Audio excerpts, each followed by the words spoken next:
Most of us just put our car in drive and go, right? We don't really think about the incredible mechanical dance that's happening deep inside the drivetrain. But in your gearbox, there's a hidden friction battle being fought thousands of times a minute. And this is the story of clutch pack wear. It's a silent, microscopic process that ultimately decides whether your transmission lives a long, healthy life or if it suffers a complete, catastrophic failure. So today, we're going to pull back the curtain and see exactly how that battle is won or lost.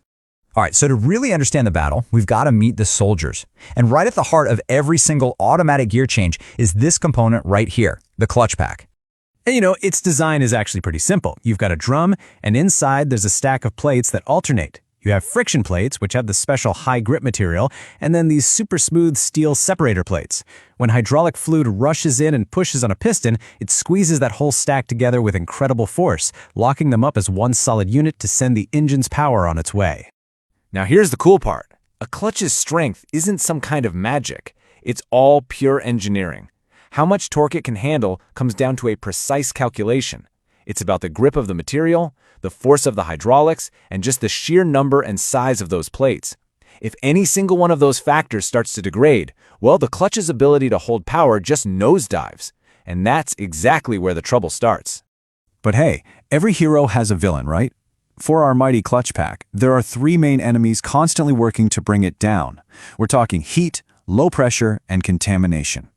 Let's just be absolutely clear about this. Heat is public enemy number one, period. Think about it. Every time you shift gears, there's a tiny moment of controlled slip, and slip creates friction, which of course creates a ton of heat. When that heat gets out of control, it actually changes the chemistry of your transmission fluid, destroying its ability to cool and lubricate. It literally bakes the resin in the friction material, which creates more slip, which creates even more heat. It's a nasty, destructive feedback loop. And all that heat, it brings us right to our second enemy, low pressure.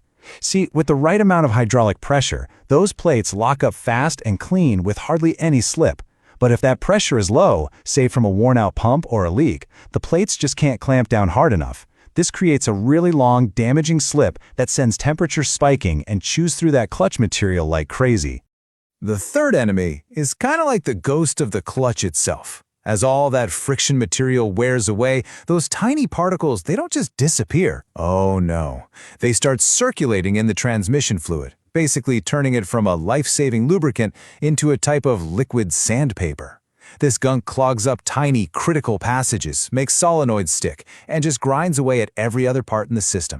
So, what you really need to get is that wear isn't just one thing. It's a war being fought on 4 different fronts at a microscopic level. You've got surfaces literally bonding and ripping apart. You have that debris physically scraping material away.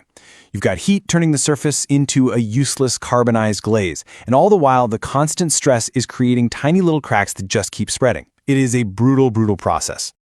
Okay, so that's the internal battle. That's the sciencey stuff. But what does that actually feel like for you, the driver? Let's talk about the symptoms that tell you your clutches are starting to lose the fight. The absolute classic sign is slipping. You know the feeling. You step on the gas, the engine revs up, but the car doesn't really go anywhere faster. That's the clutch pack losing its grip. You might also notice a long pause when you shift into drive, or maybe your shifts suddenly feel really harsh or jerky. And if you ever smell something that's kind of like burnt toast, yeah, that's your transmission fluid literally being cooked by an overheating, slipping clutch. Now this failure doesn't just happen all at once. It's a grim progression. It all starts subtly, maybe a tiny flare in RPMs when it shifts. Then it moves into stage 2, where you've got serious slipping you just can't ignore, and the fluid turns dark and smells burnt. And if you let it go, you hit stage 3, catastrophic failure.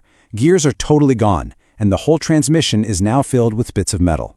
And what's really fascinating is that this path to failure looks different depending on the battlefield. In a normal automatic, like from Toyota or ZF, wear is usually a slow, gradual thing across a bunch of clutches.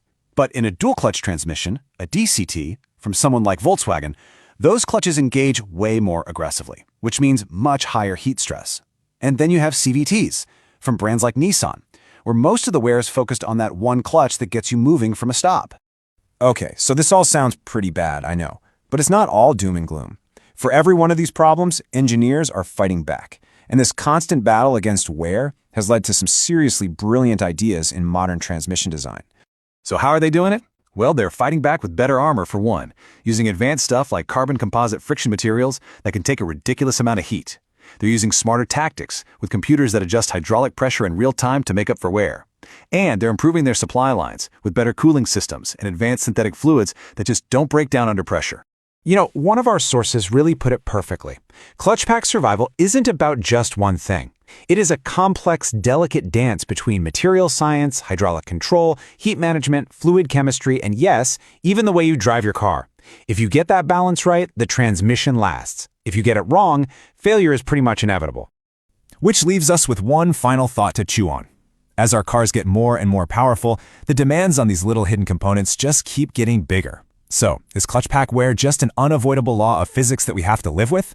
Or is it simply the next big engineering challenge just waiting for someone to come up with a permanent solution?